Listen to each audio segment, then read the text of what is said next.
Yeah, hello everyone, and welcome to another IDAGIO interview. Last week, my colleague Bernard Sachuba was interviewing Georg Friedrich on the theme Darkness in Music. And today, I am very happy to have another giant in the contemporary music world. And he's in Berlin at the moment. I'm in Vienna, and we are going to discuss the problematic side of judging music in forms, if you are planning concerts or if you're later we go through the teaching aspects of it as well. And yeah, Enno Poppe is a German composer that is very close to Klangforum. And one of my first concerts 15 years ago was with his masterpiece Öl in Donaueschingen or Witten, yeah, I'm not sure. Yeah. And since the last 15 years, we've enjoyed a very close relationship with Enno as a composer and as a conductor, as a close artistic friend and an ally in the world of contemporary music. So welcome, Enno. Hello, hi. It's great to see you. Yeah, I hope you're well under all circumstances. And yeah, sure. For composing, it's great to just to stay at home. Like composing is always like being in quarantine. Yeah. Okay. Yeah. So yeah, Doesn't feel different. Sorry. It doesn't feel different. All right. Good. Perfect. So I would like to join. I didn't introduce myself. My name is Nyqvist. I'm a trumpet player of the Klangforum Wien, and the Klangforum, for you that don't know, Klangforum is an international ensemble for contemporary music based in Vienna. It's 23 members from 10 different countries, and we work very specifically on the contemporary music and the newest composition, and we have the honor of working with the living composers such as Enno. 5 years ago, I was honored to do the artistic planning for Klangforum.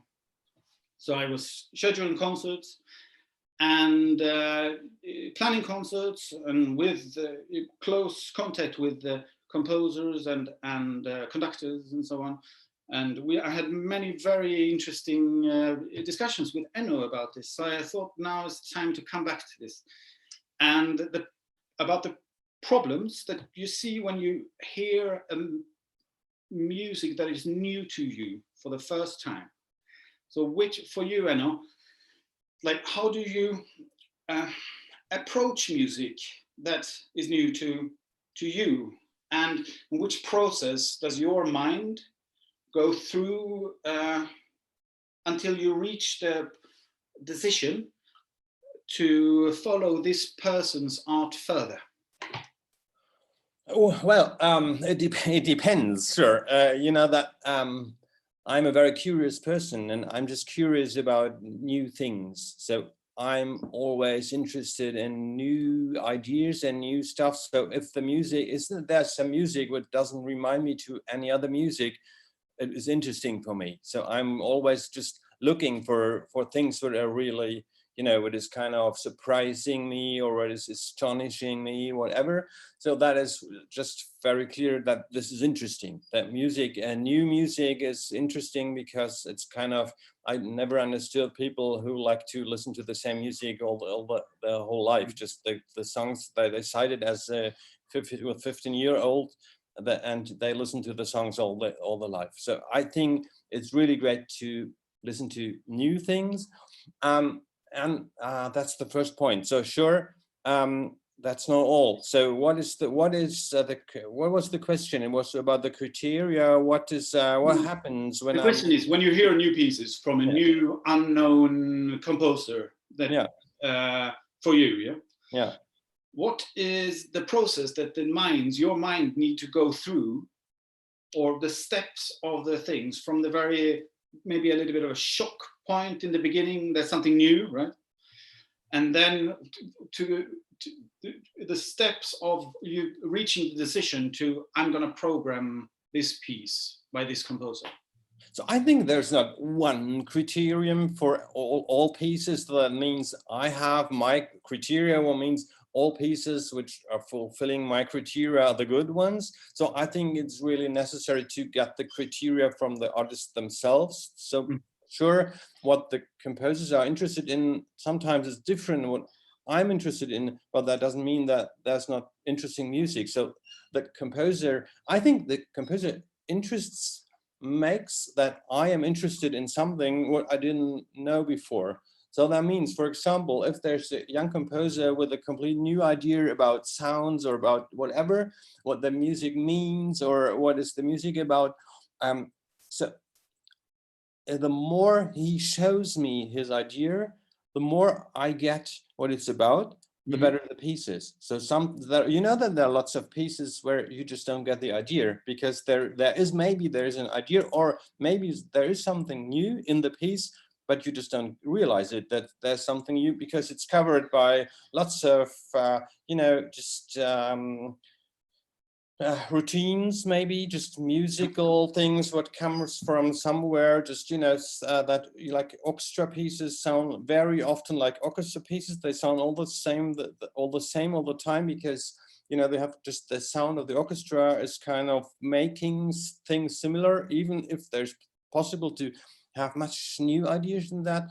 I think that is one of the basic criteria, is that the ideas of the composers just become clear, and that the composer makes me sure that I get what it's about. Like in a good text, it's the same. So if you don't know what the text is about, you don't understand it.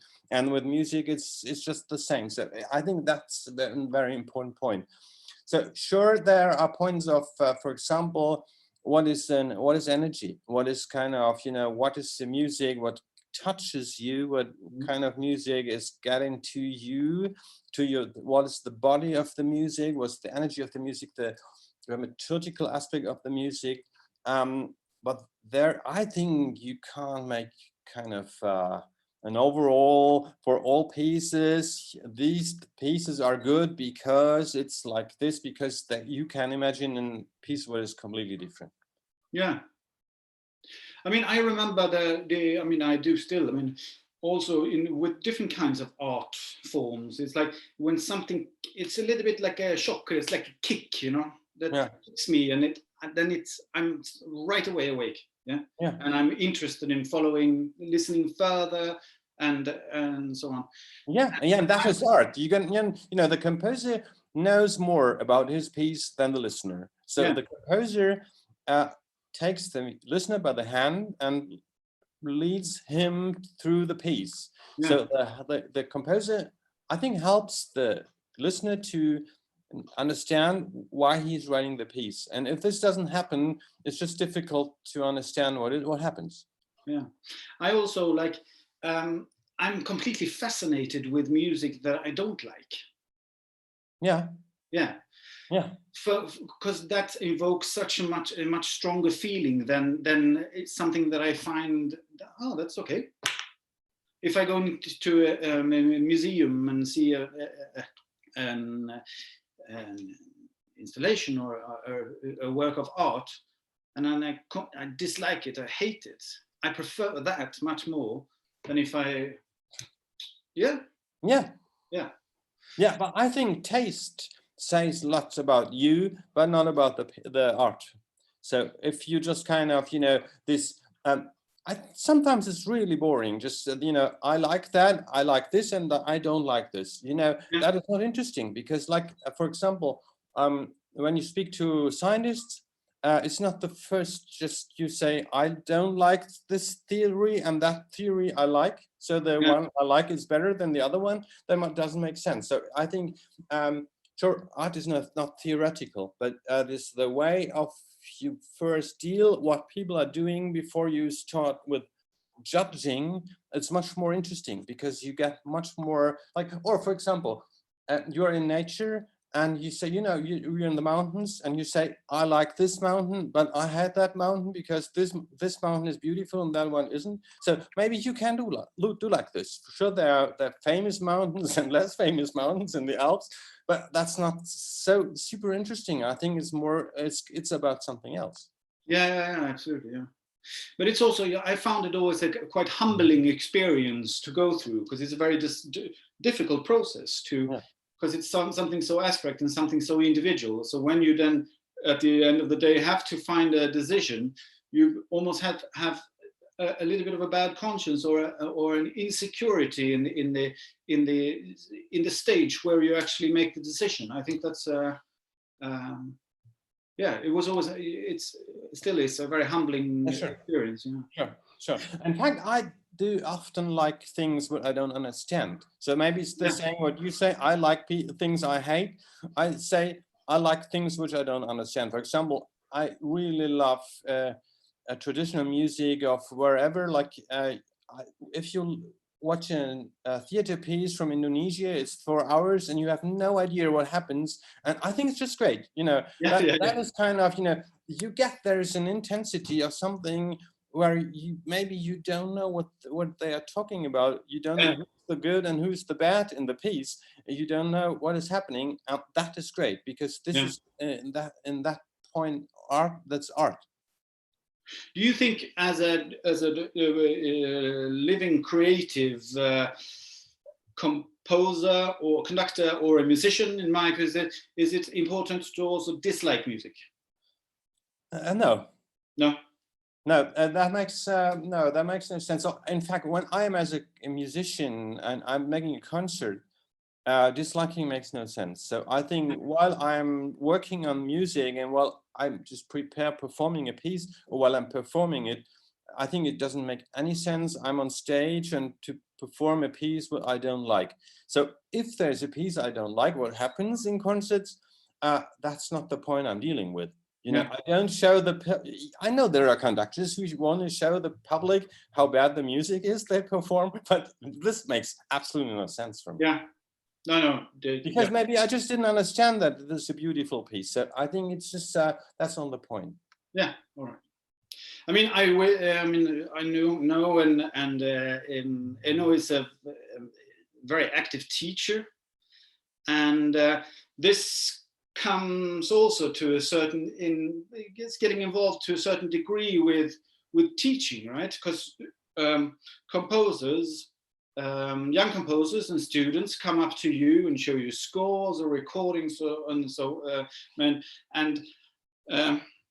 mean, which role should the teacher take in order to steer or coach the pupil in a more satisfying direction without interfering in their art too much? I think there are tons of criteria. I think finding criteria is the first thing. So I think everybody just thinks about something. The student is working on one aspect of the piece, but all the time there are hundreds of aspects he is just not careful about, because it's not possible to think about everything at the same time. It's just so many things at the same time in music, in art, whatever. So that's the first point, is to help seeing things what you don't look at that moment. Yeah. I think the other point, when the very typical lesson of people coming in a summer course, like I didn't see the composer before, he comes the first time to me, shows me a piece. I ask him, what do you want to do with the piece? And he tells me what he's wanting to do. And then the question is, why don't you do it? Because I think that's absolutely normal that composers, young composers, but also I think every composer, just talking about pieces and, you know, the ideas they want to do. I would like to do something, but they don't do it because the material itself and there's so much energy and I don't know the word, Widerstand. What do you say? Widerstand. Resistance. Yeah, so much resistance in the material that the ideas change. while you're working on the piece, it's always like, it's for me, it's the same all the time, you know, that the ideas change while I'm working on the piece. So, and I think that's super interesting. So we can talk with every composer, not only with the students. We can talk about ideas and what is an idea and what is the material making, you know, what is the music.